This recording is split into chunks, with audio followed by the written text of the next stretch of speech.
Olá, bom dia, boa tarde, boa noite, dependendo da hora que você estiver nos escutando. Eu sou o John Colli, aqui ao meu lado eu tenho o Alexandre Paiva Frade, leiloeiro.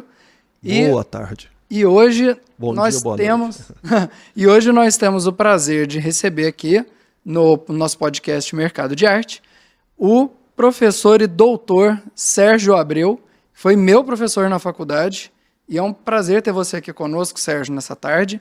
Muito obrigado por ter vindo. E eu vou ler rapidinho alguns pontos do currículo do Sérgio que eu achei interessante trazer aqui para vocês terem uma ideia. Sérgio Abreu, advogado, bacharel em Direito pela Universidade Federal do Rio de Janeiro, mestre em Teoria e de Estado de Direito Constitucional pela PUC-Rio, foi assessor jurídico e chefe do senador Abdias do Nascimento. Abdias do Nascimento, perdão, nome um pouco difícil de ler, mas vamos lá. Laureado com a medalha Jubileu de Roma, concedida pela Casa del Literature de Roma, medalha Luiz Gama pelo Instituto dos Advogados Brasileiros, medalha Zumbi dos Palmares pela OAB-RJ, professor e pesquisador da Universidade Federal de Sergipe, autor do livro,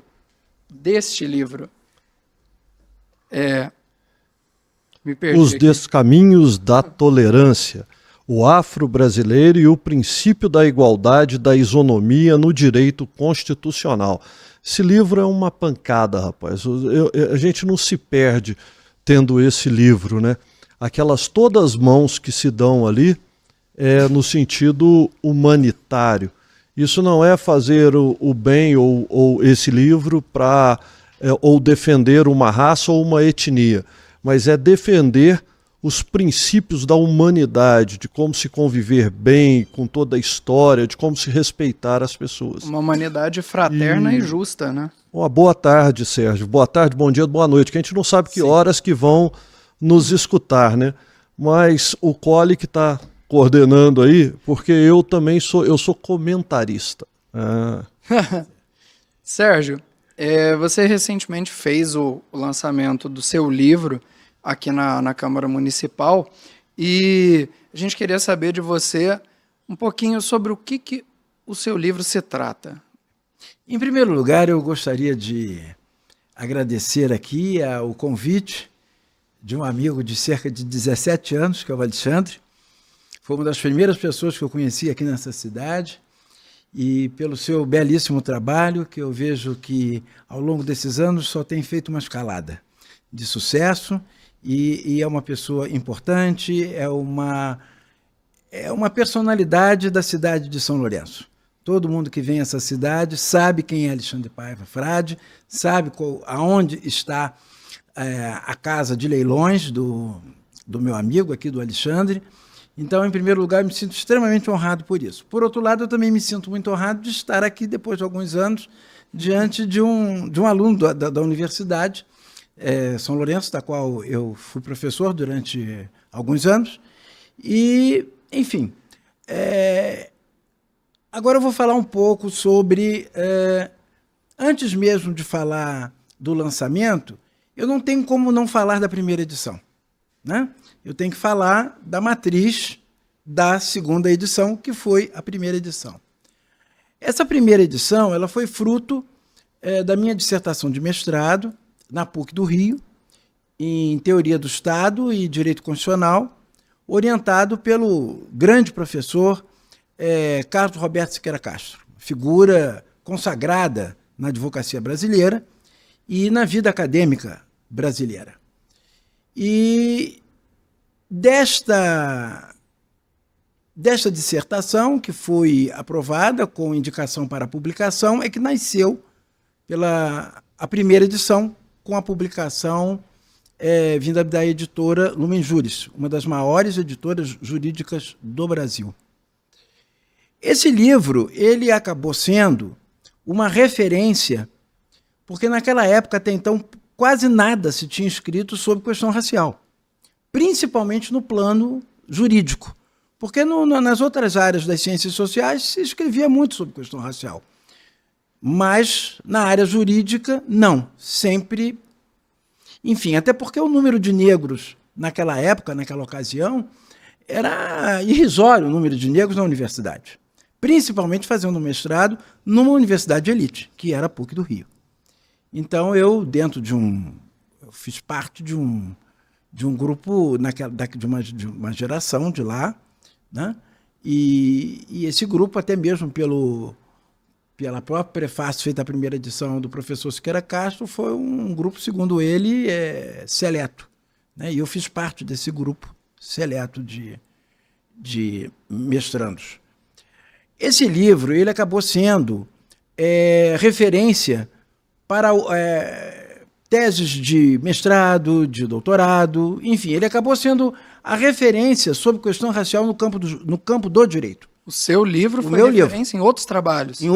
Até hoje ele é referência em tese de doutorado, no país inteiro, por a maior parte das universidades públicas. Ele é uma referência no campo da questão racial com abordagem jurídica.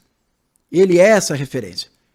Ele acabou, logo assim que ele foi publicado, ele foi incorporado à grande biblioteca do Congresso norte-americano. Está lá, no acervo da Biblioteca do Norte-Americano. Acho que um mês depois eu recebi a ligação da diretora da biblioteca, a responsável pelas publicações na América Latina, e ela me ligou pedindo se eu autorizava que o livro fizesse parte do acervo da grande biblioteca do Congresso norte-americano, que é considerada a biblioteca, hoje em dia, no mundo contemporâneo, uma biblioteca da Babilônia. É a maior biblioteca do mundo. Do mundo. Hoje tem uma biblioteca que está disputando, que ele também faz parte, que é a biblioteca da Dieta do Japão, que é o parlamento japonês. Ela faz parte também desta biblioteca, que é considerada a segunda maior biblioteca do mundo. No ano, se eu não me engano, de 2012, teve 30 milhões de visitantes, esta biblioteca. Então, a gente já conhece a própria cultura japonesa, eles são ligados à educação, à cultura, à leitura.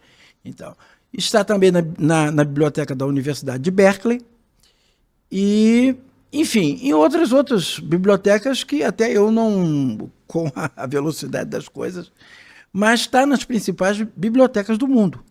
A primeira edição, né? E da onde veio a ideia da segunda edição? É a necessidade? Houve a necessidade premente da segunda edição. Por quê? Porque quando você faz referência, John, a minha medalha que eu recebi em Roma. Esta medalha, que até pouca gente conhece, por que o Sérgio foi receber uma medalha em Roma? Eu fazia parte de uma comissão executiva de uma organização latino-americana de estudo afro-asiáticos, a ALADA, que era ligada à pós-graduação da Universidade Cândido Mendes. E eu estava na comissão executiva de um dos congressos da ALADA. E eu estaria fazendo um trabalho de assistência e assessoramento à embaixatriz do México, né? Em que o Cândido Mendes me indicou para que eu fizesse esse tipo de recepção a ela. Ao mesmo tempo, estava acontecendo na Academia Brasileira de Letras o encontro Rio-Roma, o seminário Rio-Roma. E eu, enfim, me senti na necessidade de dar uma corrida lá nesse seminário Rio-Roma.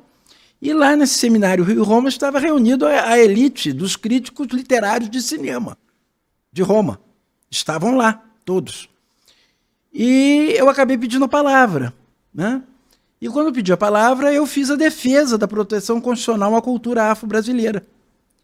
E ao terminar a minha comunicação, eles se reuniram e me convidaram para fazer parte da etapa Roma.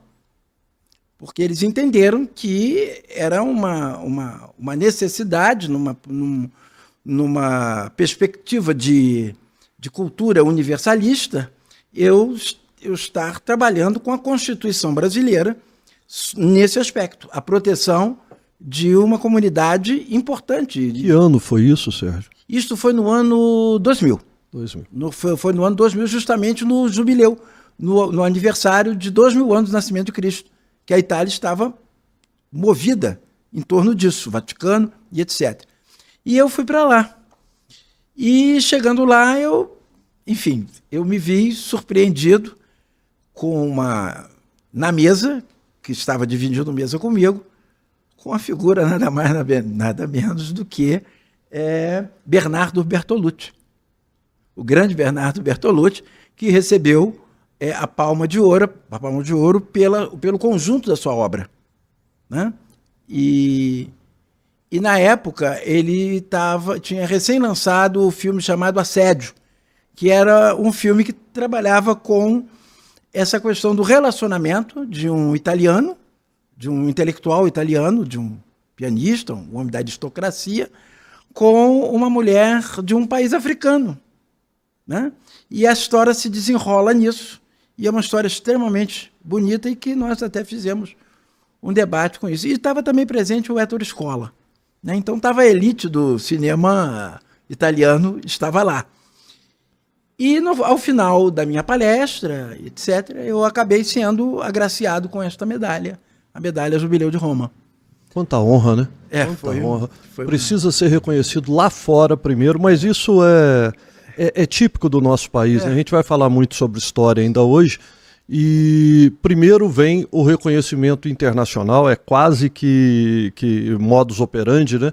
O reconhecimento internacional e depois o reconhecimento nacional, né? Mas o reconhecimento que você tem, eu percebo que é muito grande, não só mais pela comunidade negra que você, de maneira brilhante, sempre defendeu, mas hoje, como eu falei no começo, na questão da humanidade, né? Você é um homem reconhecido por um trabalho não só do racismo que é endêmico, né? Ainda nos dias de hoje, a gente vai falar um pouco sobre isso, mas em todos esses meios, né?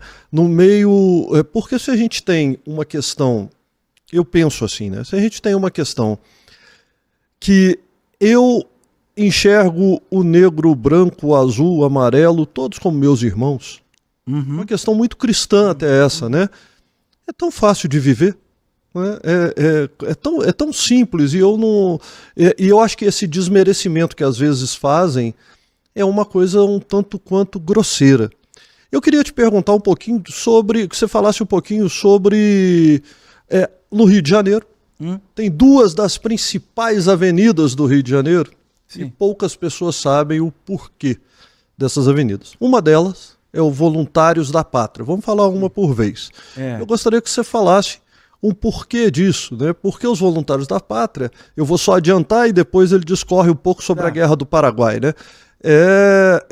Eram os negros que, se não fossem eles, talvez a gente não tivesse o êxito que teve. Inclusive um grande artista, e eu falo depois disso, o Pedro Américo, vou pedir para colocar ali, na Batalha do Avaí, onde está lá o Conde D, ele coloca o autorretrato dele no meio da batalha e ao lado dele um negro. Esse é o grande reconhecimento do negro antes da abolição, mas do negro cidadão, né, que estava lá lutando e que não tinha outro caminho a não ser a abolição, né? Não tinha jeito. Né? Então eu gostaria que você discorresse um pouco sobre a história, pudesse falar sobre a sua história, sobre essa história, né? Porque daí a gente pode entrar também, porque é no meio da arte, para a gente entrar na arte e no livro. Vamos lá. Eu sou assim um defensor indeclinável da cultura e da educação como o caminho para a tolerância. Não é outra coisa senão a ideia da própria Unesco com o seu grande trabalho sobre a educação da cultura de paz, né?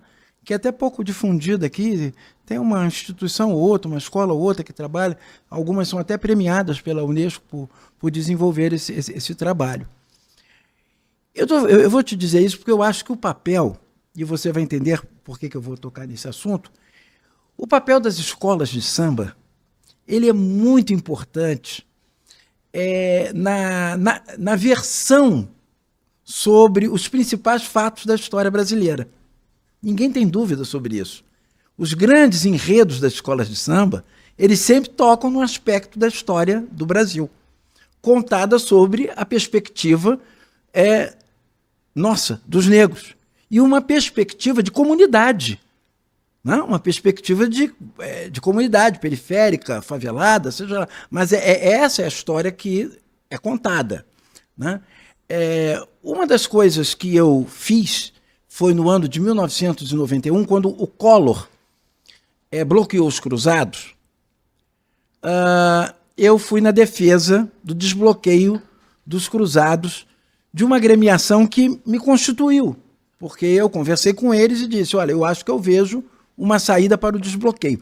Só que aquele desbloqueio, você lembra disso, era praticamente assim, usando um neologismo, era quase indesbloqueável, né?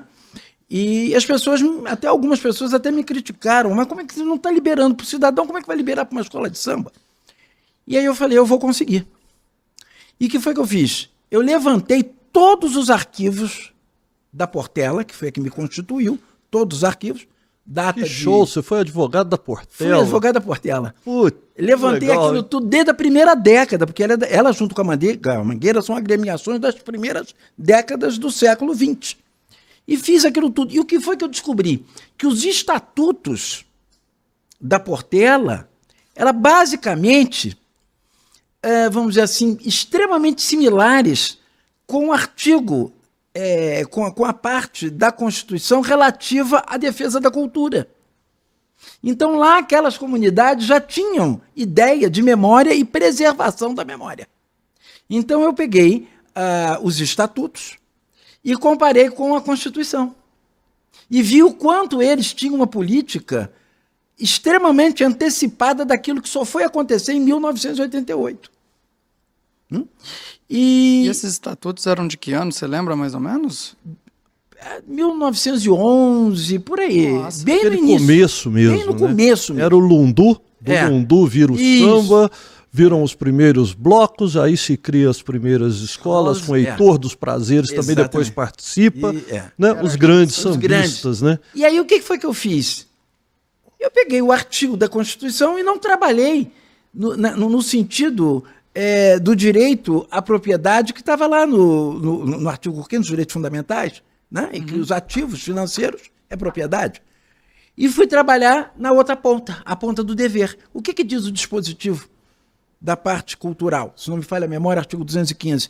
É dever do Estado promover e incentivar as manifestações culturais. É dever. Se é dever incentivar e promover, bloquear, né? Está deixando... Vai na contramão. Vai na contramão.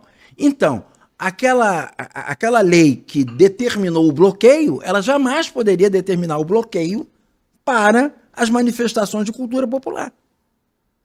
E aí eu fiz isso.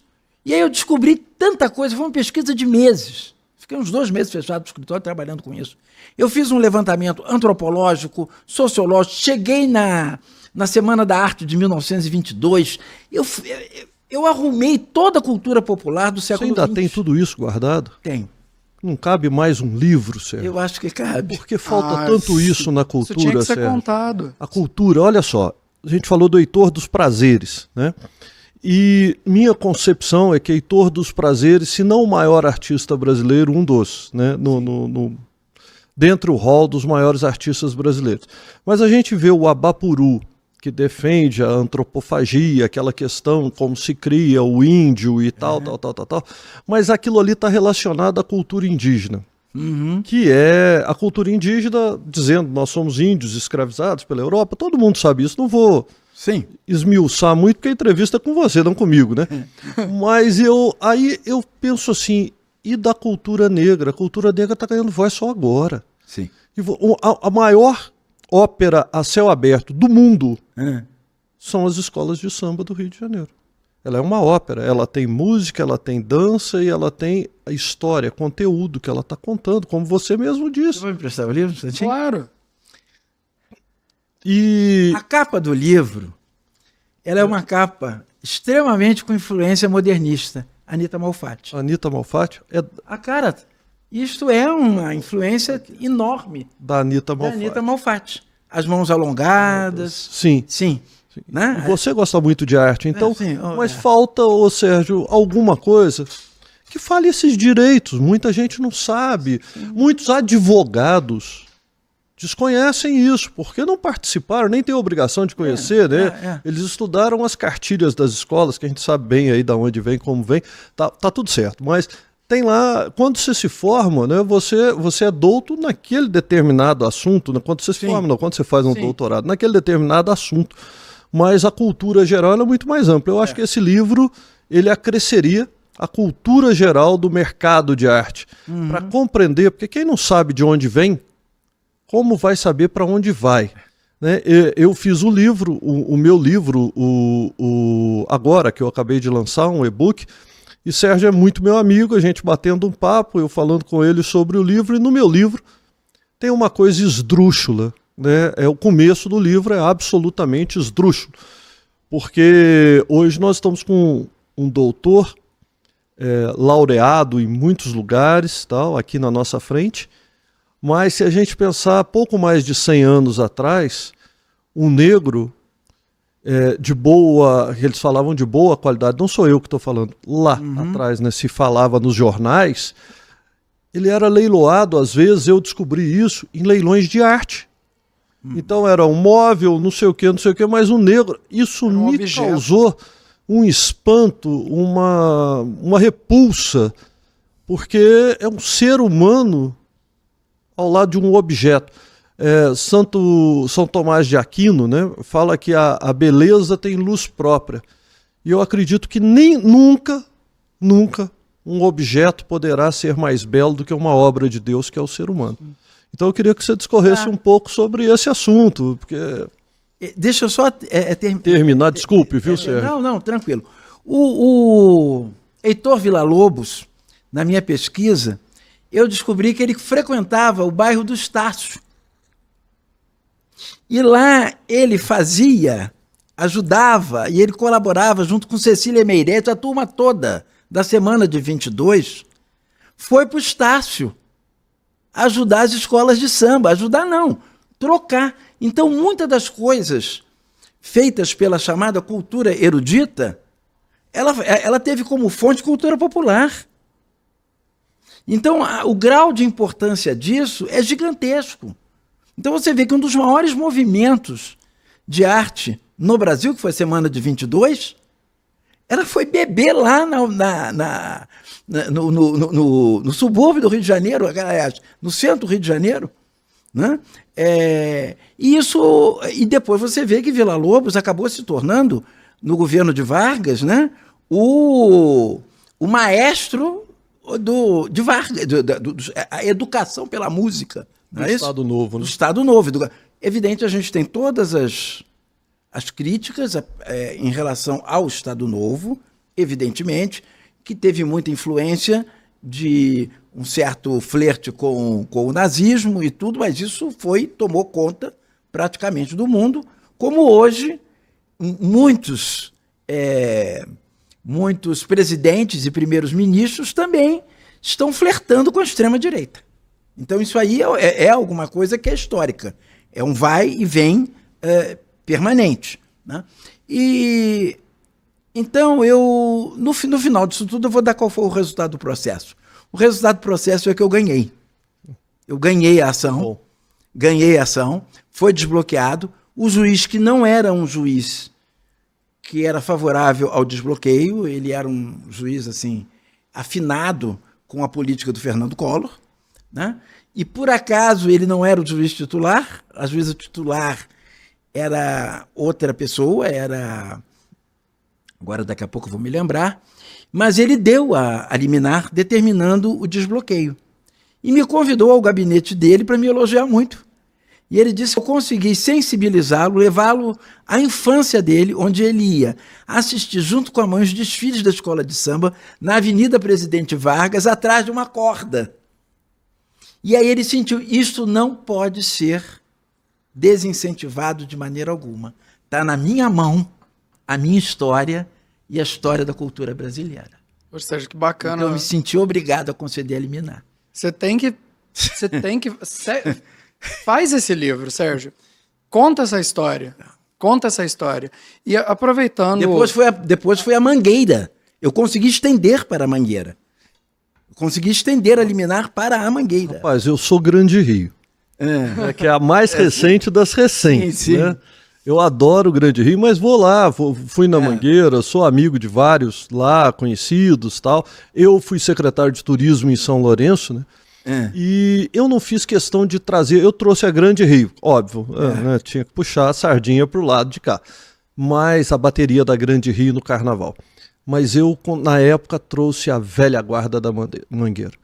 Foi o show que emocionou mais a jovens, a idosos, a todo tipo de pessoa que estava ali, a velha guarda da Mangueira. Foi um negócio assim, fora do comum. Agora eu vou te confessar que eu vou invejar você, porque ser Portela e Mangueira, isso não é para qualquer um, entendeu? As duas, né? Só falta você falar da Beija-Flor também, aí eu saio correndo daqui, porque aí não dá, é para fazer inveja na gente. Mas eu vou te me dizer conta a reação. aonde isso chegou. Eu queria saber a reação dos músicos, daquelas pessoas simples, do povo, que recebeu esse dinheiro, que fez A escola recebeu, evidentemente que ajudou na construção do desfile, mas você não sabe onde isso chegou.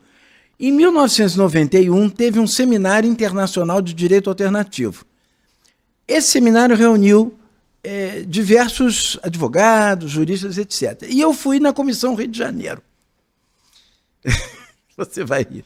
Fui eu, Evandro Lins e Silva, Luiz Roberto Barroso e Gustavo Tepedino. Eram 4. Eu estava no meio dos 4. Para quem conhece a história jurídica do Brasil, sabe quem são esses 3. Esses 4. Você já está na história. E aí eu fiz um painel chamado... O painel era Experiências Jurídicas Alternativas. E eu apresentei essa experiência. E lá estava um membro da Unesco. E esse membro da Unesco veio conversar comigo e eu falei com ele, gente, por que a Unesco é ótimo tombar patrimônio material? Mas por que não tombar patrimônio imaterial? Aí ele ficou meio assim, conversou, enfim. A gente quis estabelecer uma série de coisas, mas você sabe como é que é a história, né? É poder. Passado alguns anos eu vi a cultura pela Unesco como tombamento de bem imaterial. Que coisa chique. Se eu não me engano, acho que são 7 patrimônios imateriais tombados pela Unesco do Brasil. Unesco. Até então não havia tombamento, só havia Ouro Preto, cidades históricas, mas bens materiais, né? Cultura que é imaterial não tinha na época, então? Não tinha. Não tinha. Nossa. Então, mas você não falou dos voluntários da pátria. Agora eu vou falar dos voluntários da pátria. A história da Guerra do Paraguai, que acabou fazendo o Duque de Caxias, né, o patrono do Exército, eu vou te dizer uma coisa e eu vou te dar a resposta a isso. Nos 100 anos da abolição, no Rio de Janeiro nós fizemos uma grande manifestação, que foi de todas as entidades do movimento negro e da sociedade civil, de um modo geral, a Marcha dos 100 anos.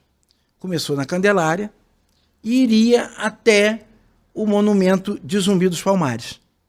Ou seja, passaria pela frente do Comando do Sudeste. E iria até lá. Você não sabe como foi essa marcha. Essa marcha foi toda ladeada por forças militares. Então, nós fizemos a marcha com forças militares do lado. Quando nós chegamos em frente ao Comando do Leste, já tinha um monte de gente presa. Porque a polícia já estava impedindo que os trabalhadores, ao sair da Central do Brasil, engrossassem a marcha. Então, a maioria dos negros estavam ali com as mochilas jogadas pelo chão, tratados com truculência e essa coisa toda. Eu e mais um advogado, um falecido advogado, o doutor Joaquim Dr. Oswaldo Barbosa, resolvemos ir lá por dentro do Saara para saber o que estava acontecendo. Tinha um verdadeiro efetivo militar com tanques e tudo, colocados ali prontos para agir. E quando a gente entrou e viu aquilo ali, que a gente ultrapassou uma barreira, nós ficamos preocupados com o que poderia acontecer conosco. Nós fomos convidados a sair, fomos até a central, vimos as coisas que nós vimos, mas nós não conseguimos chegar lá no Zumbi. Por quê? Porque naquela época os militares achavam que nós iríamos fazer uma manifestação de denúncia a Duque de Caxias. Por quê? Porque se eu não me engano, um bispo da Baixada Fluminense tinha feito um discurso vigoroso denunciando o morticínio aos negros feito pelo patrono do Exército. O morticínio aos negros do Paraguai ou aos negros em geral? Daqui, aos negros brasileiros que tinham sido arregimentados sob a promessa da alforria. Certo? Duque de Caxias faz uma guerra meio que semelhante ao que seria hoje Israel com Gaza, Paraguai sem nenhuma contingente militar, pessoas sem farda, vestidas com, enfim... Eram com a roupa do corpo, né? Com a roupa do corpo. E foram literalmente exterminados. Literalmente exterminados. E quem era o front? Eram os escravos brasileiros que estavam ali. Enfim, foi um morticínio de ambas as partes, né? O Sérgio, é interessante que depois disso tudo, eu cutuquei o Voluntários da Pátria, porque... Não eram tão voluntários. Hã? Não eram voluntários. Era a alternativa que eles tinham pela cidadania. Pela liberdade. Pela liberdade, pela cidadania. E quando eles retornam, eles encontram uma barreira enorme, né? Tem o Príncipe de Obá, inclusive, é retratado, eu gostaria que colocasse ali no monitor, o Príncipe de Obá, retratado pelo Belmiro de Almeida. O Príncipe de Obá lutou como tenente na guerra, o Marcolino também lutou como tenente na guerra, hoje é reconhecido com obras representando ele, né, no Museu do Ipiranga.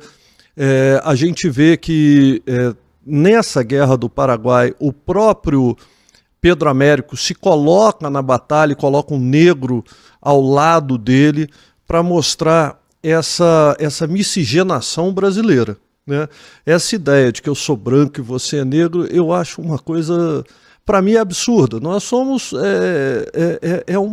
uma miscigenação, nós somos uma nação que se dá através disso. Mas quando o negro volta, ele é meio que repudiado, volte para o seu lugar. E aí tem um quadro, após a abolição de Almeida Júnior, que é A Negra. E naquele momento acabou a abolição, aconteceu a abolição, mas não acabou a escravatura social. Porque se você vê como ele retrata em 1893, ele está colocando o quadro ali agora, ela sentada na porta de uma casa, chorando, sem comida, sem nada. É o que ele dá a entender, porque naquela época não tinha televisão, não tinha rádio. O que retratava o repórter era o pintor. Não tinha nem a fotografia direito. Para você fazer uma fotografia com daguerreótipo, às vezes tinha que posar 20 minutos parado ali, né? Então... mas o artista era tão importante, e ele é importante, e à medida que a gente esquece os artistas do passado, a gente esquece a nossa história. À medida que a gente esquece Pedro Américo fazendo... Imagina, Sérgio, um quadro encomendado pelo governo, em que ele não coloca o Duque de Caxias como o herói da guerra, que é a Guerra do Havaí, ele coloca o Conde D, porque o Duque de Caxias volta, o Conde D continua.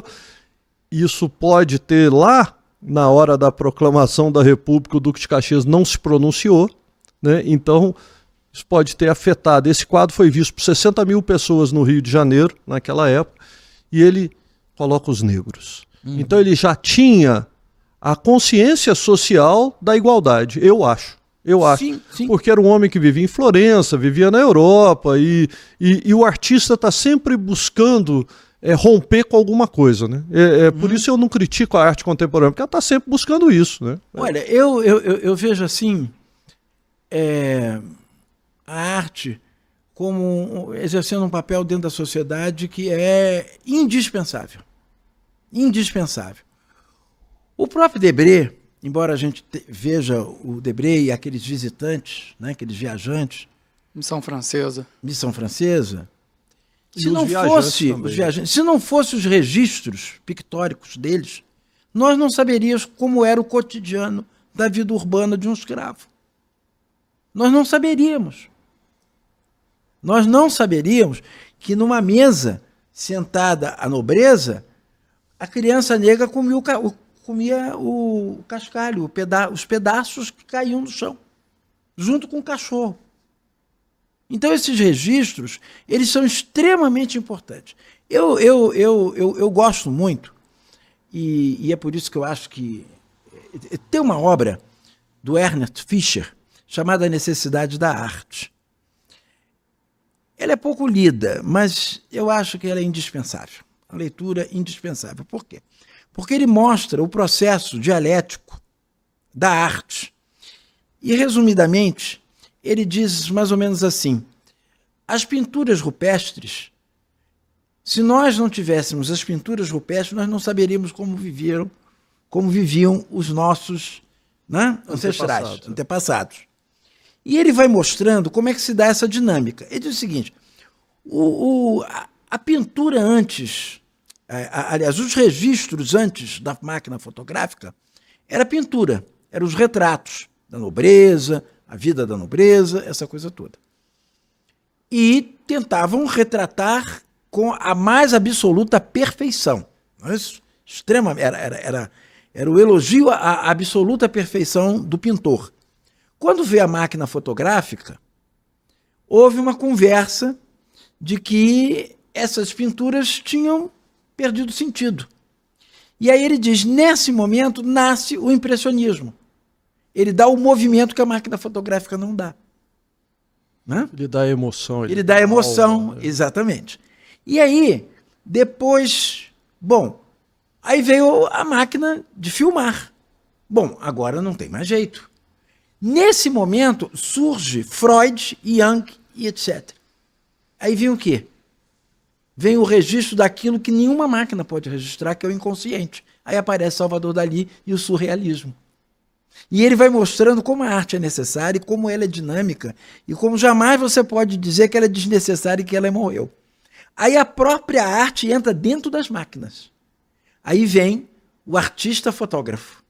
Aí vem o cineasta trabalhando a arte na máquina. Então a arte ela não vai abandonar a existência humana de maneira alguma. Então por isso que eu digo, sem nenhum jogar confete, nem nada, nós somos amigos, não precisa disso, mas eu acho que esse seu trabalho aqui é um trabalho de memória. É um trabalho de memória, você preserva a memória. Alguns vão dizer assim, nossa, mas é uma memória de uma arte burguesa. Sim, mas a arte, ela sempre vai servir a uma determinada necessidade política. Concorda? Vai. Existem grandes pintores que retratam trabalhadores, não tem? Tem. O Quartato, o Ilcar Quartato, que é aquela obra que aparece todos aqueles trabalhadores, aquela mulher com a criança no colo, gente, aquilo ali é a pintura mais significativa da força do trabalhador, né? O período da União Soviética, aquelas pinturas, aquelas exposições gigantescas, aquelas coisas assim bem apologéticas, o nazismo também fez coisas apologéticas bonitas. Evidentemente que era uma beleza que no final redundava no extermínio de pessoas. O que não era o gosto deles era a arte degenerada. Era arte degenerada. O que era o gosto não, né? A ideia, o mote deles. Sim, ali, né? Houve cinema, houve uma mulher cineasta nazista, retratando aquilo tudo. Se eu não me engano, foi Hugo Boss, não foi o estilista das fardas do exército. Do exército? Pô, ninguém pode negar que a farda nazista ela era porque precisava de um envolvimento estético para seduzir as pessoas. As pessoas queriam se ver dentro daquilo, né? As pessoas se sentiam... É isso. Então, essas coisas, elas são dessa maneira. Então, tem um lado que é mal utilizado, tem um lado que, enfim, tem tudo, né? Tem absolutamente tudo. E eu vejo que a arte ela é absolutamente necessária. Eu só não consigo fazer essa distinção entre a arte erudita e a arte popular. Porque quando você faz isso, você está trabalhando com uma ideia hierárquica. Né? Que a arte sofisticada é a arte produzida por um certo poder hegemônico. E o povo não produz arte. Claro que produz. Quando você fala dos prazeres, esse homem, qual é a origem desse homem? Ele além de produzir a arte, ele produziu um registro histórico importantíssimo. Está começando a ser redescoberto, mas eu acho isso um absurdo. Esse cara nunca deveria ter deixado nada, porque ele representa a cultura do samba, ele representa a cultura do negro, e não só isso, ele representa a cultura das comunidades, acaba lá o bota abaixo, ele é exatamente daquela época, e ele representa a criação dos morros, como que surgiu, e esse caos social que está no dia de hoje começa lá. É interessante que a gente comece a olhar a estética de algumas obras dele, né? Estética vem de aesthesis, eu sempre falo isso e em todo vídeo quase eu falo, porque em todo podcast, porque estética vem de aesthesis, a aesthesis vem de percepção, então como você percebe aquilo. Santo Agostinho dizia o seguinte, nós gostamos da arte porque ela é bela ou ela é bela porque nós gostamos? Aí depois Tostines faz aquela brincadeira, vende mais porque está sempre fresquinho, mas eles buscam nessa filosofia de 15 séculos atrás de Santo Agostinho. E a gente observa na obra do Heitor dos Prazeres, não há brasileiro que olhe aquilo lá, a não ser um brasileiro, sinceramente, aí eu vou dizer muito preconceituoso, que olhe aquilo lá e não enxergue naquilo ludicidade, né, liberdade, porque eles estavam lutando, né, por liberdade naquela época, a escravidão não tinha nem acabado direito, né, tinha lugar no Brasil, você pensar 1911 até 1920, gente, tem hoje no Brasil trabalho semelhante à escravidão, até hoje, imagina em 1911, 1910, 1920, e que não tinha o poder que a gente tem hoje de internet, de comunicação, de tudo. Então as coisas... Imagina lá no rincão, lá longe, né? Não vou citar um estado que fica preconceituoso. Agora a gente tem que tomar esse cuidado também, né, Sérgio? Mas aí, o Heitor dos Prazeres, a gente começa a observar em alguns quadros dele estéticas do frevo. Ao mesmo tempo, a gente tem estéticas do samba. Por quê? Já eram os nordestinos na capital federal, aonde existia cultura e a cultura dos nordestinos influenciando a outra cultura. Então eu volto a insistir nessa miscigenação da nação cultural brasileira. A miscigenação. A nossa cultura não pode se dizer uma cultura popular ou erudita. Eu acho, e aí eu vou ter que quase que discordar de você, mas não é discordar não, é quase, porque eu acho que a cultura erudita, não sei se eu estou errado, eu tenho pensado muito sobre isso. A cultura erudita é aquela busca por aquilo que é o sublime. Então a gente pode ter a cultura erudita dentro da cultura popular. Ela não precisa estagnar. Ela vai crescendo até o sublime da cultura popular. O meu sonho é ver muitos Timóteo da Costa por aí. Por exemplo, Timóteo da Costa foi um artista, né, de origem negro ou pardo, no mínimo, e ele foi um dos autores ao lado do Chamberlain. Ele foi pintar o Palácio Brasileiro para a Exposição Internacional de 1911 em Turim. O negro sempre se fez presente na arte brasileira, Sérgio. Se a gente começar a observar, o Aleijadinho é o patrono das artes no Brasil. Não haverá artista maior que Aleijadinho, porque Aleijadinho foi aclamado pela história, como não haverá um maior do que o Miguel Ângelo. Sim. Miguel Ângelo foi aclamado pela história, e o maior artista do Brasil é negro. Então é nesse sentido que eu falo que é uma pena não ter um olhar mais holístico, assim, compreender, tirando eu não acho que seja diferença, eu não acho que tenha diferença nenhuma, então não posso falar diferença. Mas tirando esse olhar preconceituoso, talvez. Né?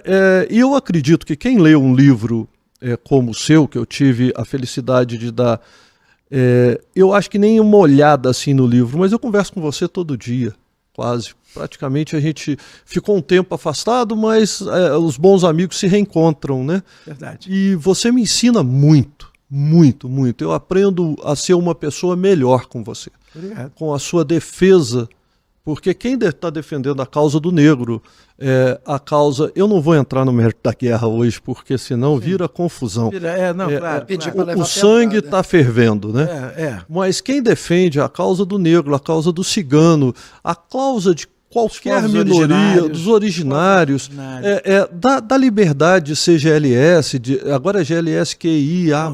LGBTQIA+. Não, LGBTQIAPN+. Podia ter um V no meio, que é meu de velho, que não entende tudo isso, mas eu acho que isso é maravilhoso, né? Eu não estou sendo só politicamente correto, não.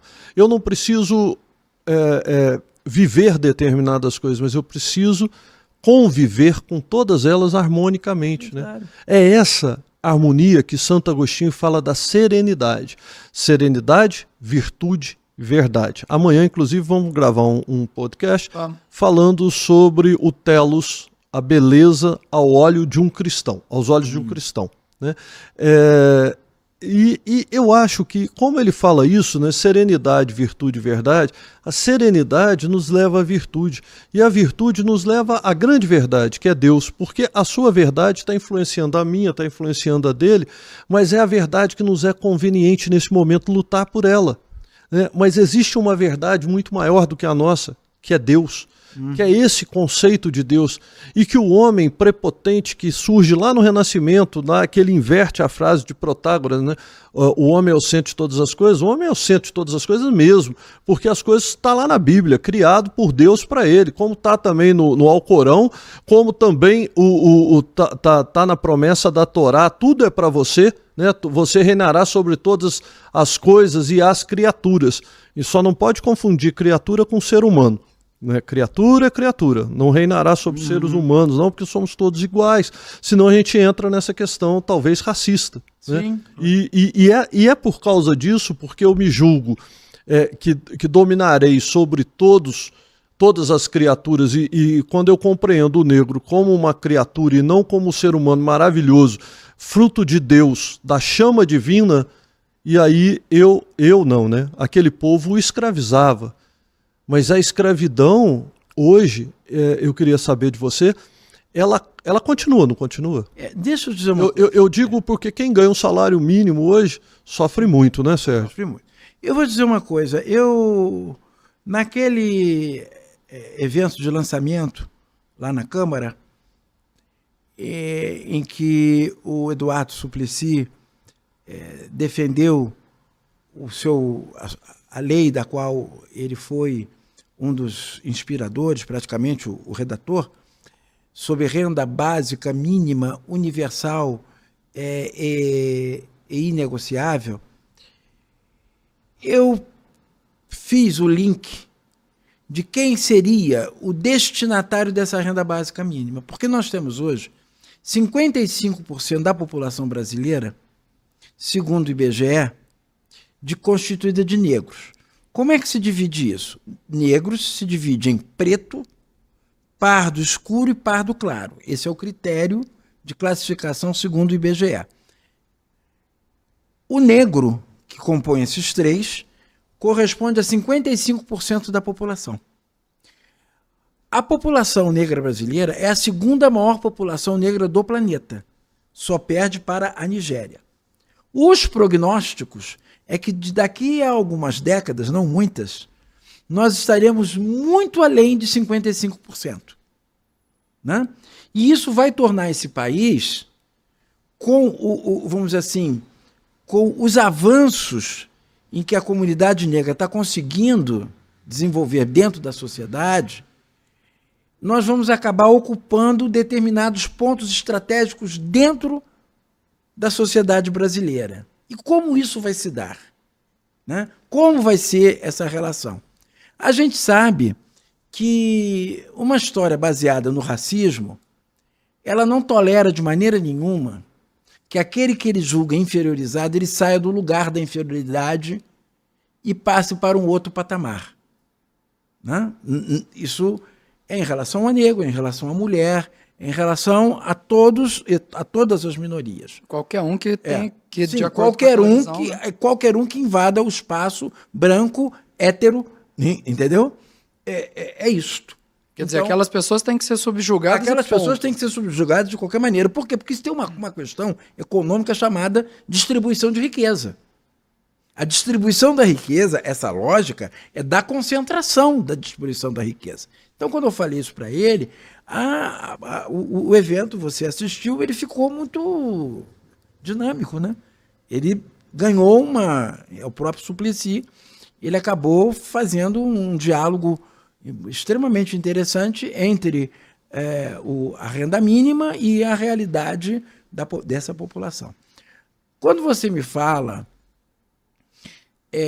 dessa relação que até hoje tem padrões de, vamos dizer assim, de trabalho escravizado,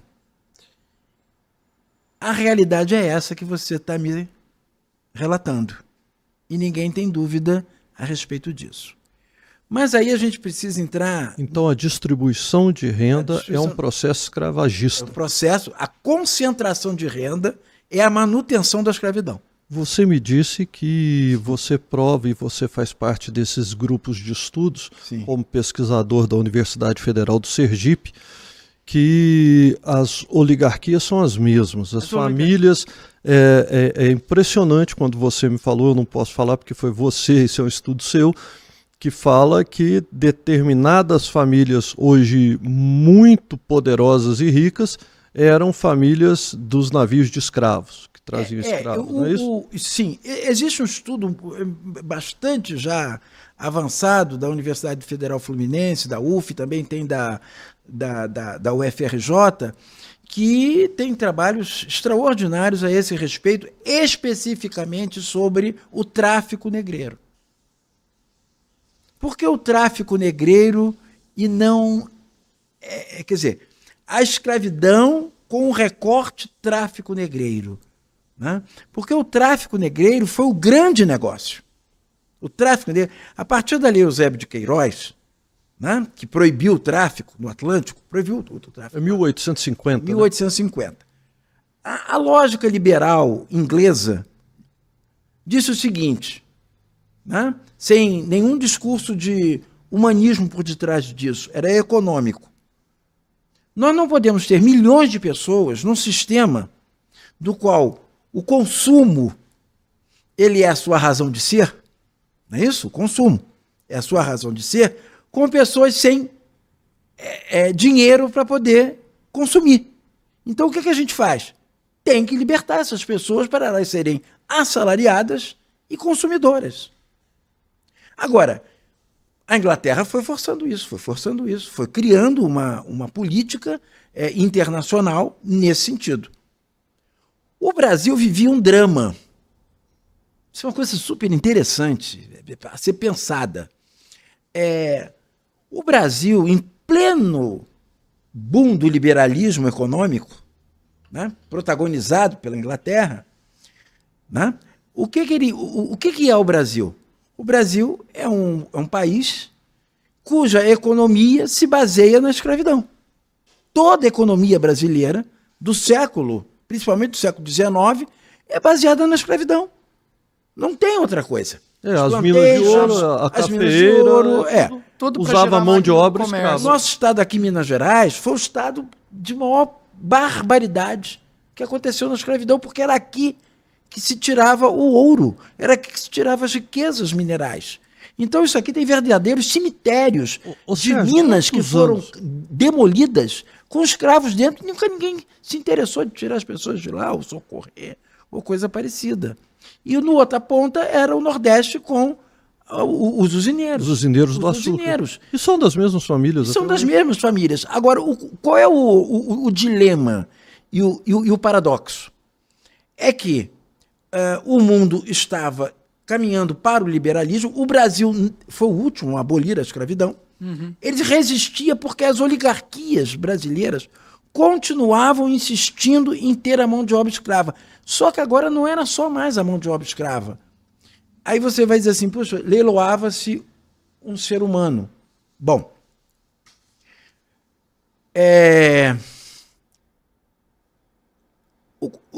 qual era a questão jurídica que se colocava nisso? O escravo era um bem, não era um ser humano, ele era um bem. Quando você abria os testamentos dos poderosos, barões, né? você via. Você teve isso na mão? Tive. Muitos desses testamentos. Muitos Como desses- você se sentiu? Horrível, horrível. Você chorou? Era Você chegou gado, não sei quantos escravos, não sei quantos instrumentos de arado, não sei, era isso. Eu vi isso em Saquarema. Eu vi isso no processo de inventário em Saquarema, em que um fazendeiro resolveu fazer um testamento, deixando tudo em caráter perpétuo, o que juridicamente hoje não é possível, em caráter perpétuo, porque ele temia que com a morte deles, aqueles trabalhadores, os herdeiros dele, o senhor, colocassem essas pessoas da porta da fazenda para fora. Então ele queria garantir pelo menos um padrão de vida. Ele deixou Saquarema inteira, porque era uma fazenda dele. Então, se isso fosse levado a ferro e fogo, aquela cidade era a cidade dos descendentes de escravos. Olha, existem diversas coisas assim, desta maneira, mas isso é extremamente dramático, porque isso, como você falou, isso te emocionou? Claro. Isso tocou na minha origem, de onde eu vim. É que você é um cientista do direito, né? Você é muito pragmático Sim. e científico, né? É. Mas eu queria ir para esse lado emocional, eu queria saber, porque é terrível. Não, isso é terrível. Abrir um inventário, você vê um tipo de coisa dessas. Então, o que eu estou querendo te dizer? É que essa transição, eu vou falar já da parte emocional, essa transição, ela se deu de maneira complicada, porque o liberalismo ele é baseado no quê? Na liberdade da propriedade privada. Vai junto à liberdade do ser humano, que deixa de ser um bem jurídico, porque não é um bem jurídico, né? E só aquilo que ele produz, né? Ou só aquilo que faz parte do patrimônio dele, né? É que é um bem. Né? Ele é um bem, a não ser com a outra perspectiva de que o maior bem jurídico é o bem da vida. Aí você sai da questão patrimonial e você entra num outro campo. Então, como é que o senhor que tinha fazendas, que guardava escravos como se guarda gado, e que aquilo ali era a mercadoria dele, como é que ele vai conseguir romper com isso? Porque é ali que saiu o dinheiro. O Banco do Brasil ganhou muito dinheiro com isso. Tanto é que o Ministério Público promoveu a ação civil pública para determinar, né, num processo judicial, que o Banco do Brasil indenize todos os descendentes de escravos, porque o Banco do Brasil era o quê? Ele era o financiador do tráfico. O Banco do Brasil ajudou a trabalhar como um crime contra a humanidade. Hã? O banco reconheceu isso. O banco reconheceu isso. O banco reconheceu isso. Então era um bem. Aquilo, como eu te falei na nossa conversa, ele era um bem. O sujeito pegava dinheiro emprestado para comprar escravo, né? Ou pegava financiamento. E qual era a garantia? A garantia era o escravo. Se ele não pagasse, o banco teria o escravo como garantia. Era como se fosse um penhor. Então, ele não era... é o jeito que você penhora um imóvel igual o hoje em jeito dia. que você penhora imóvel, não era um ser humano. Então você penhorava escravo? penhorava escravo, era igual um copo. É igual o seu relógio. Você pega dinheiro, mas você vai deixar seu relógio como garantia. Se você não pagar, eu fico. Se você não pagar, o escravo ficava para o banco. Como o banco não vai ficar retendo esse tipo de coisa, o que ele fazia? Ele pegava aquilo e Passava para outra pessoa. passava e colocava aquilo no comércio.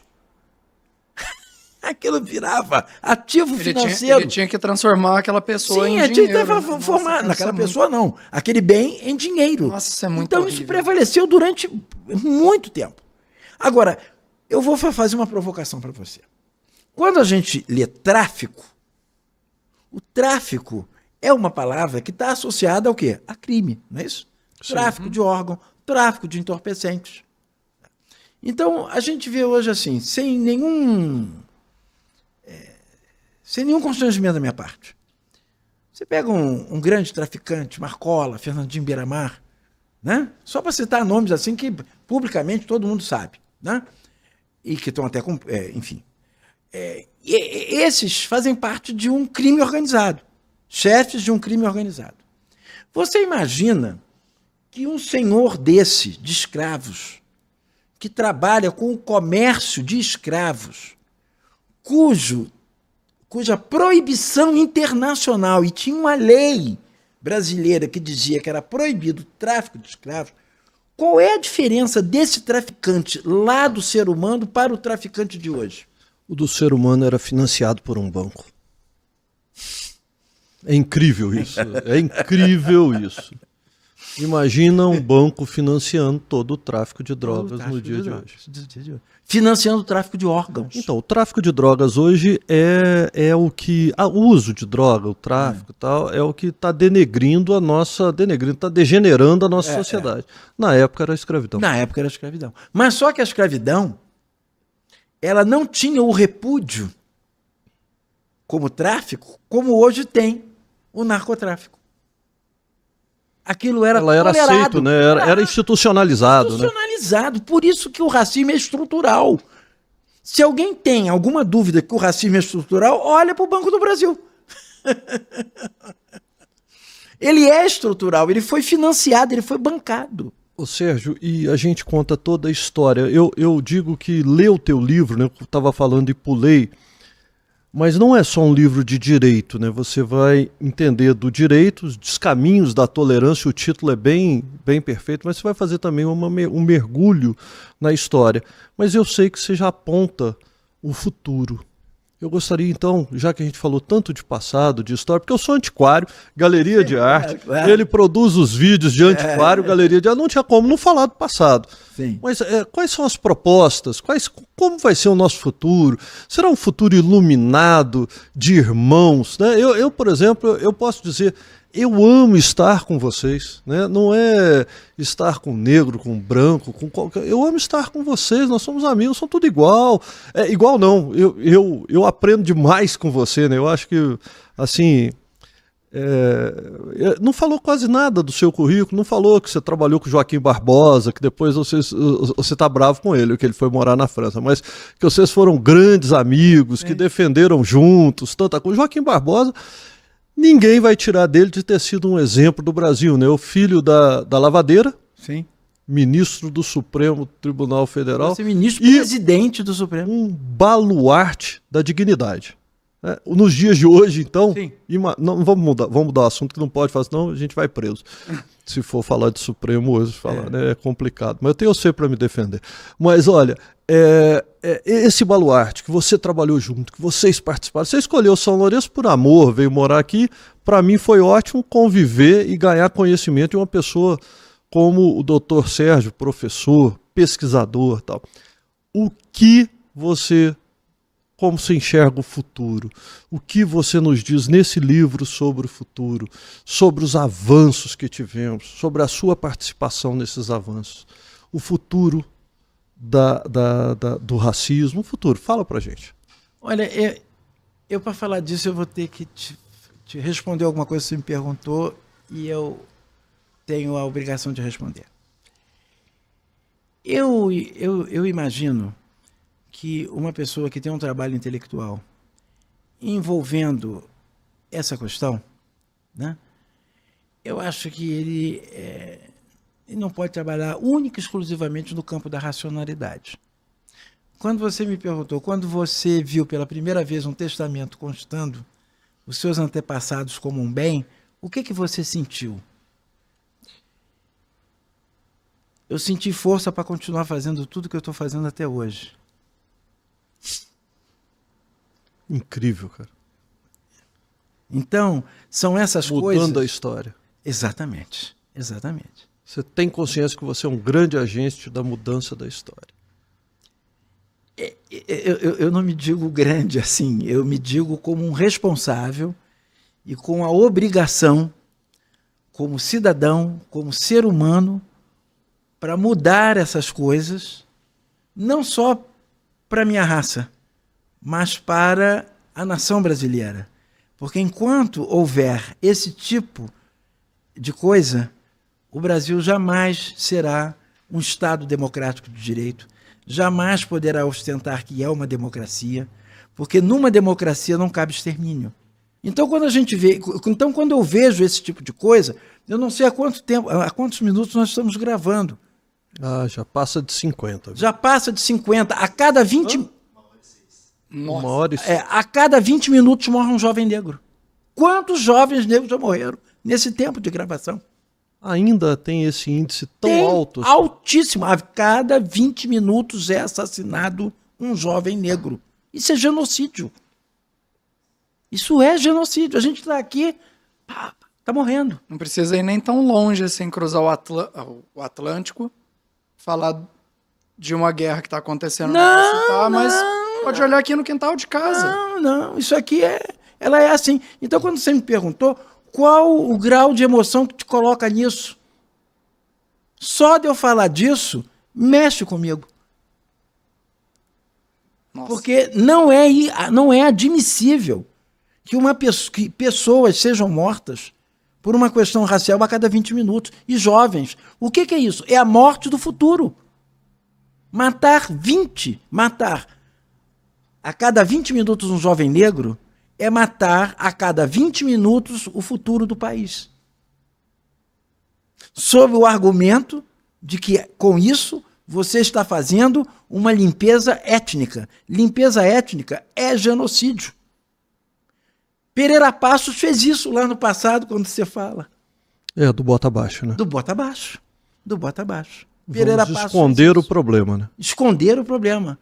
Colocar as comunidades negras fora do centro para a periferia, sempre fez isso. Carlos Lacerda fez isso, tirando a favela do Morro do Pinto e criando a famosa Vila Kennedy. A Cidade de Deus foi isso também. A Cidade de Deus também foi isso. Ou seja, são os deslocamentos forçados. Esses deslocamentos, eu não vou querer tocar nesse assunto, esses deslocamentos forçados como forma de genocídio, ou como forma de higienização, eles sempre estiveram nas mãos da extrema-direita, sempre teve. Isso é estratégia. Elas não mudam com o passar do tempo, elas mudam de titular dessa operação, muda a data histórica, mas o processo é exatamente o mesmo. O que foi o gueto de Varsóvia? As coisas elas são sempre feitas com a mesma metodologia. Aí você me pergunta, você tem alguma perspectiva futura? Eu tenho. No ano de 2001 foi feita a Conferência Mundial de Direitos Humanos contra racismo, xenofobia e outras formas correlatas de discriminação, cuja a relatora da Conferência das Nações Unidas é a que faz a apresentação do meu livro, Edna Roland. Enfim, esta Conferência de Durban, ela foi, assim, muito pouco. A sociedade brasileira, só a militância, os intelectuais, enfim, aquelas pessoas que tinham conhecimento desse tipo de conferência. E por que ela foi na África do Sul? Porque foi o fim do apartheid. Ela foi lá por conta disso. As bases de toda a transformação e conquistas atuais na questão racial no Brasil, no combate ao racismo, as bases estão na Conferência de Durban, na Declaração de Durban e no Plano de Ação de Durban. As cotas nasceram dali, que eu, por acaso, mais uma vez, eu fui um dos advogados no amicus curiae, amicus da corte, na defesa reunindo a sociedade civil para fazer a defesa das cotas raciais no Supremo Tribunal Federal, que também tive a grata satisfação de receber elogios do maior jurista alemão, Peter Aberle, que é o construtor da ideia de Constituição aberta para os seus intérpretes. Ele foi recebido na UNB para ser agraciado com o título de doutor honoris causa, e perguntaram a ele qual foi o grande ganho do Supremo Tribunal Federal em termos de Constituição aberta para seus intérpretes. E ele disse que foi a excelência dos votos dos ministros do Supremo Tribunal Federal e o manejo das petições do amicus curiae. O manejo da petição do amicus curiae foi meu, junto com outro colega. Então, isso tem registro disso, né? Então, e aí as cotas hoje me empolgam. Eu certa vez, eu vou narrar aqui alguma coisa assim muito particular. Ah, tá. Então narra, depois eu falo. Muito particular. Eu estava uma vez assim, um pouco meio chateado, meio desanimado. E aí a minha mulher virou para mim e disse assim, Amara, virou para mim e disse assim, Sérgio, você não tem que ficar chateado na sua vida. Olha quantos médicos tem, quantos advogados, quantos engenheiros. Todos entraram pelas suas mãos. Você não tem mais. Se você não fizer mais nada, você já fez tudo. Quantos alunos? Quantos alunos? Quanta gente, quantos pesquisadores, quantos cientistas, quantos professores de Universidade Federal, quantos magistrados, membros do Ministério Público.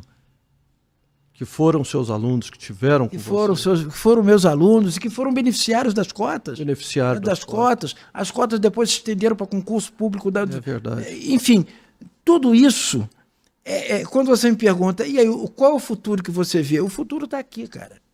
Eu estou vendo. Eu estou vendo. Ao mesmo tempo que eu estou construindo, eu estou vendo. Ao mesmo tempo que eu estou pensando sobre isso, essas coisas estão acontecendo. Todas estão acontecendo. Aconteceu muita coisa. Por isso que eu digo, um quarto de século depois, 25 anos depois da primeira edição, eu tinha obrigação de fazer a segunda edição para fazer um inventário de todas essas conquistas de lá para cá. E mostrar para as pessoas que as coisas andaram, as coisas caminharam. A gente continua morrendo? Continua morrendo.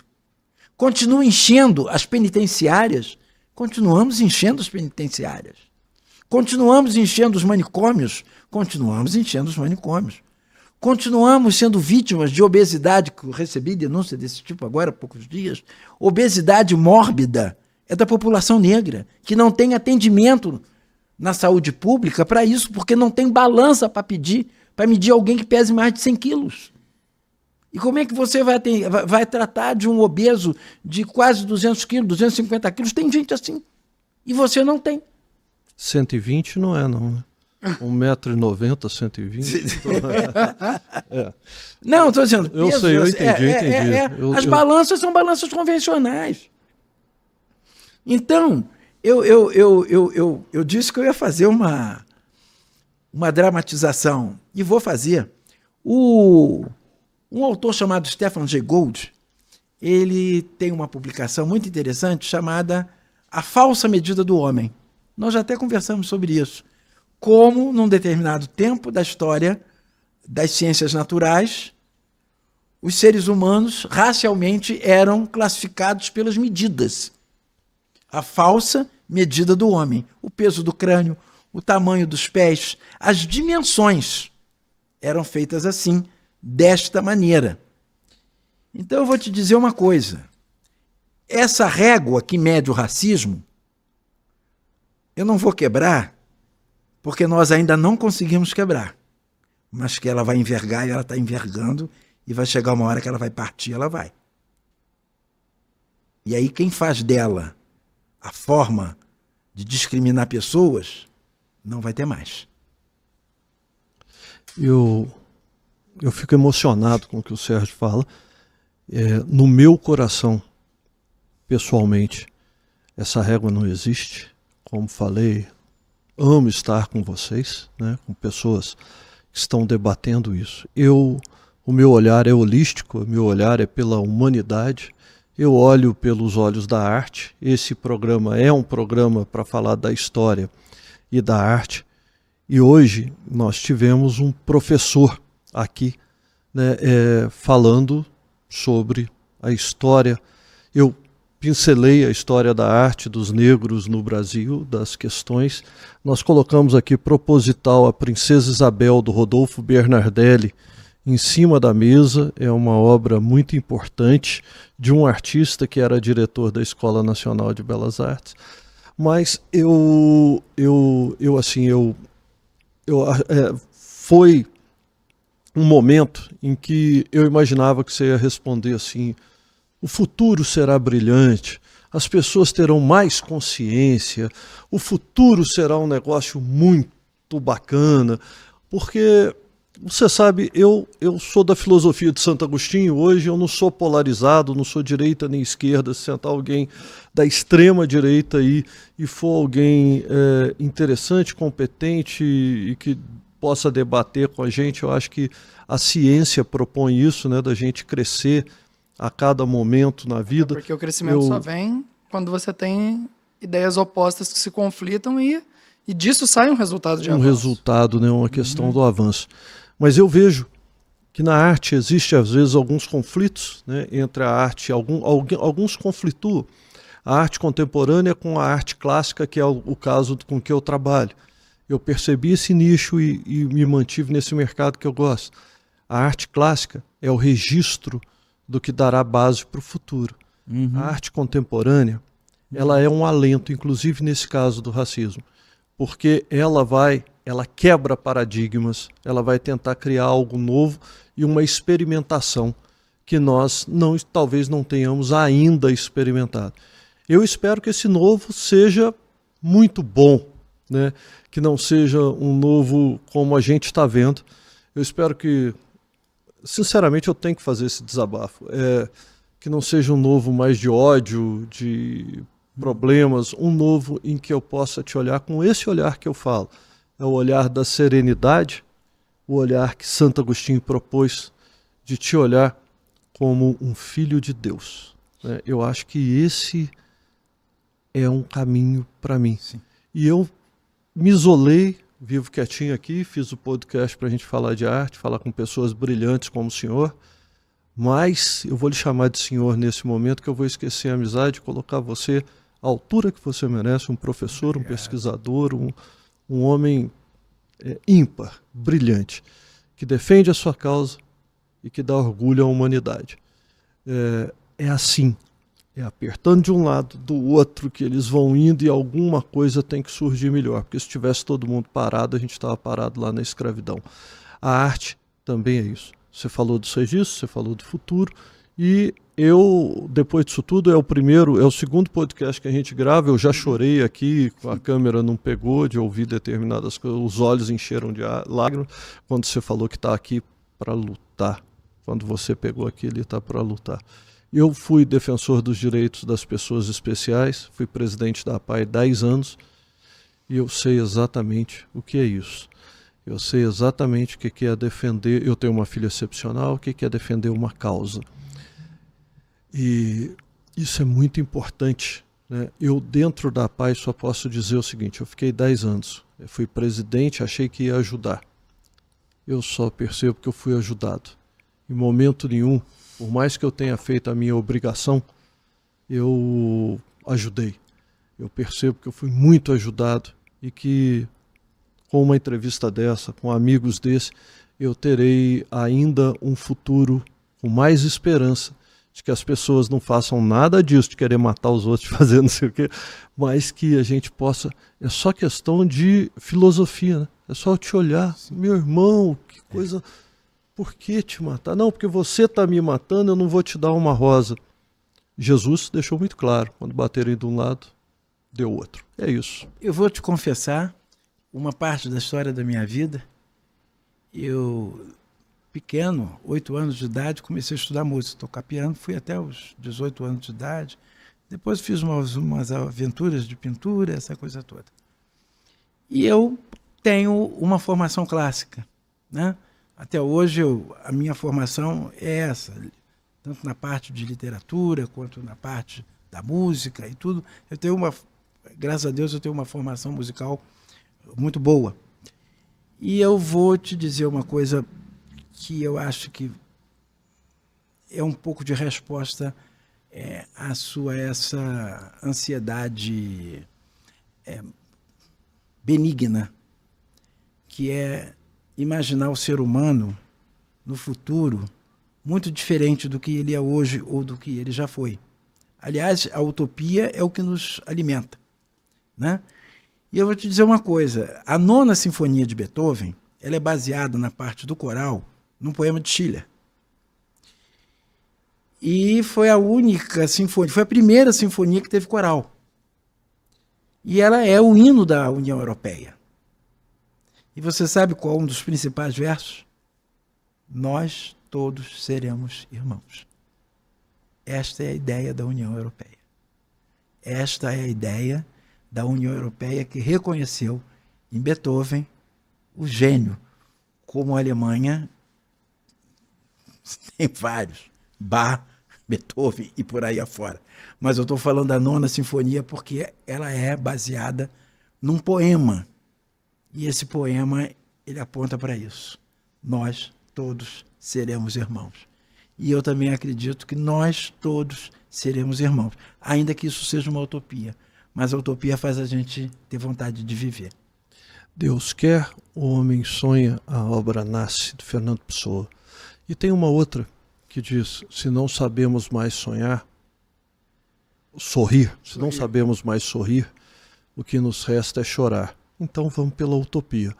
Vamos pela utopia, porque nós deixamos fora disso, aí a gente volta lá naquele começo, que a gente começou lá no comecinho da conversa, que eu falei do homem vitruviano, tal, a gente volta lá, quando o homem no Renascimento, depois da Idade Média nojenta, sei lá, mas do que houve tudo na Idade Média, o homem se afirma, né? Como o centro de todas as coisas. E aí ele deixa de ser do telos, né? Ele vai se afastando de Deus aos dias de hoje, né? A gente chega depois no Iluminismo e diz assim, a revolução terminará quando o último monarca for morto nas tripas do último cardeal. E depois a gente tem aí, mas aí é outro assunto que dá mais umas 2 horas, a engenharia social, e chegamos aos dias de hoje, olhando o homem como uma máquina. E o homem não é uma máquina, o homem é um ser. Por isso a arte é tão importante agora, dotado de sentimentos, dotado de muito sentimento. Ele é um poço de sentimento, ele não é uma máquina. Aquele homem, o operário, é uma forma talvez de discriminação, né? Você é operário, eu sou o operador, eu sou o dono disso aqui. E você tem direito a uma casa, a um carro, a isso e aquilo. É uma forma de comunismo, talvez seja uma coisa dos comunismo e do socialismo, mas que, para quem não tem direito nem disso, já é um grande ganho. Mas que você observa que aqueles que determinam a casa moram em palácios. Mas aí a gente entra num outro assunto, num outro momento, falando de Corbusier, do Niemeyer, de muita gente legal aí nesse momento. Muito obrigado por ter participado hoje como comentarista. Muito obrigado pela sua presença. Vamos deixar o cole. Bom, para encerrar o programa, eu sei que a intenção era que eu entrevistasse você, mas acabou que eu fiquei como orelha, porque realmente eu me considero um leigo nesse assunto e eu achei justo estar na postura de aluno novamente para ter essa aula maravilhosa com o senhor, né, depois de quase mais de 10 anos de formado. E foi um prazer, professor Sérgio, ser seu aluno novamente. Assim como o Alexandre, eu também me emocionei, apesar da câmera não ter pegado, exatamente por ter ficado de orelha, e eu agradeço a você por isso, porque eu não fui visto. A minha emoção nas suas palavras não foi vista. Mas você pode ter certeza que todo esse sentimento de união, de humanidade, de irmandade, entre nós tocou fundo o meu coração. E eu agradeço muito por isso, por essa lição de irmandade. E como falou John Lennon uma vez numa canção dos Beatles, as pessoas podem dizer que nós somos sonhadores, mas nós não somos os únicos. E eu espero, do fundo do meu coração, que você se junte a nós e que o mundo viva como um só. E o Dr. Sérgio está aqui em São Lourenço, no sul de Minas. Quem pediu o contato dele, eu vou colocar aí o contato, onde comprar o livro, onde adquirir o livro, que são as maiores livrarias, hoje tem tudo quanto é lugar, na Amazon, em tudo quanto é lugar. Né? Deixando o senhor se despedir, né, por favor, e muito obrigado. Eu, como vocês, eu tive nesse podcast um momento em que eu me senti extremamente à vontade, né, de dizer coisas até que, enfim, são extremamente internas, minhas, né, da minha história. E a minha história, eu vou dizer que é o meu coração, né? O ser humano, ele é racional, mas eu não consigo estabelecer essa divisão entre a emoção e a razão, até porque eu disse a você que em um grande momento da minha vida, da minha juventude, eu tive uma proximidade com a arte, com a música, muito grande, e a gente sabe que quem passou por isso não é absolutamente racional. Então eu faço tudo isso meu. A capa do livro, é claro que não foi produzida por mim, mas, enfim, passou por mim, né? Tudo. Tem tudo a ver com a de Janeiro mesmo, viu? Tudo que faço, eu faço com essa pegada, porque eu sei que o ser humano ele tem que ser atraído pela emoção. O ser humano ele é atraído pela emoção. O ser humano não é atraído pela razão. É verdade. O ser humano é atraído pela... Até as relações afetivas, elas são do coração. Elas são do coração. Você não elege um amigo, você não elege a sua mulher, você não elege, enfim, uma namorada, racionalmente. Se você faz essas escolhas racionalmente, você não está sendo afetivo. Concorda comigo? Concordo. Você não está sendo afetivo. Você está sendo interesseiro. De alguma maneira, você está sendo interesseiro.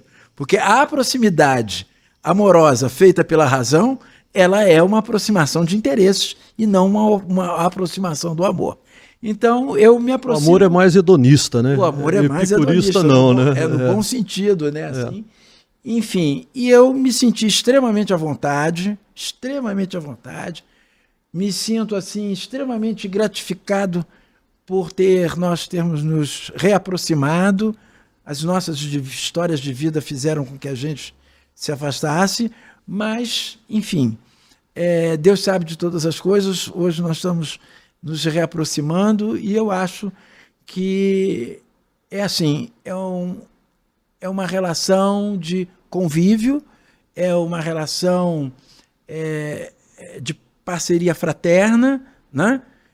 Sempre que você precisar, estarei aqui, e eu sei que sempre que eu precisar, você também estará me recebendo. Com certeza, toda certeza. Né? Então, é isso. Eu gostei muito do podcast, eu me senti muito livre para poder dizer o que eu penso, né? E você me deixou extremamente à vontade para dizer o que eu penso, não só intelectualmente, mas o que eu penso politicamente, economicamente, o que eu penso, né? Nesse emaranhado de coisas que a gente porque a gente não é uma coisa só. Eu não sou o advogado e não sou o juiz. Eu sou um monte de coisa, como todo mundo é um somatório, né, de coisas. E os direitos humanos te obrigam a você ser esse somatório, né? Eu não posso falar de questões, por exemplo, que envolvem a questão racial sem mexer com psicanálise. Como é que eu vou fazer isso? Sem mexer com economia, sem mexer com filosofia, com sociologia, enfim... isso é um guarda-chuva. Você sabe que eu com a arte também, eu tenho que mexer com isso tudo. Você tem que mexer com isso Economia, tudo. psicanálise. Com tem tudo. Tem tudo. A gente tem que se aprofundar, principalmente na filosofia, né? A mãe de Quando todas você as olha um coisas. quadro, você pode fazer uma leitura psicanalítica do quadro. Claro. Claro que você pode fazer. Não é? Tem até Aquele grito do Goya. Não é o Goya? O Goya. grito? Não, o grito é Eduardo Munch. Do Eduardo Munch. Então, aquilo ali você pode fazer uma leitura. Aliás, aquilo é capa de vários livros Sim. de psiquiatria, né? Então, é isso. Aquilo é um quadro da humanidade, né? Ele conseguiu transmitir a angústia, né? A angústia. É que a fotografia, quando você falou tanto aí da fotografia, que ela não consegue transmitir. Ela não consegue. Aquela força, aquela coisa, né? Ele é um quadro que explica muito isso. Isso, né? E não pode ser desprezado. Isso ninguém mais quer, isso é coisa do passado. Olha, é como se você chegasse numa universidade, pegasse todos aqueles livros lá, isso ninguém mais quer, que isso é antigo, vamos criar novo. Ninguém mais quer, é muita gente. O mercado de arte usa muito isso, sabe? Isso ninguém mais quer. Ninguém mais quer é ignorar algo que foi feito. Quando você ignora algo que foi feito repetidas vezes, você é Vamos deixar isso para lá, né? Mas é nesse caminho. Olha, termina isso aí, senão a gente vai fazer outro podcast aqui. Então é isso, gente. Seja bom de falar. Então é isso, gente. Muito obrigado por ter assistido e ouvido o nosso programa. E esperamos vocês no próximo episódio, se Deus quiser. Muito obrigado a todos e até o próximo. Tchau!